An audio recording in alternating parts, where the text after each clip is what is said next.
Hello বন্ধুরা, আজকে তোমাদের দেখাবো মিষ্টি দোকানে কিভাবে সর বানানো হয়। আর এই সর দিয়েই পরে এটা কিভাবে রাবড়ি ও সর ভাজা বানায়। প্রথমেই তোমাদের আমি দেখাবো, একটা বড় উনুনের মধ্যে অনেক পরিমাণে দুধ এরা নিয়ে নেয় ও দুধটাকে সুন্দরভাবে জাল দেয়।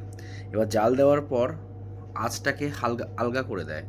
আর আমরা জানি দুধ দুধ জাল দিলেই সর বেরোয়। ওই সরটা যখন ওঠে তখন একটা কঞ্চি সাইজের একটা কাঠি নিয়ে এরা সরগুলোকে আস্তে আস্তে করে এর উনুনে গায়ে সুন্দরভাবে সাজিয়ে রাখে। তারপরে পাখা দিয়ে এটা হাওয়া দেয়। কারণ হলো মানে সরটা যাতে খুব মোটা লেয়ারভাবে উপরে দুধের উপরে পড়ে ও সরটা তোলার সময় যাতে কোনো সরটা ছিঁড়ে না পড়ে যায়। তারপরে সরটা সুন্দরভাবে পুরো কড়াইটা পুরোপূর্ণভাবে সরটাকে সুন্দরভাবে সাজিয়ে নেয়।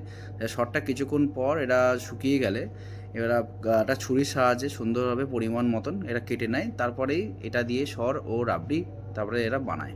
Thank you.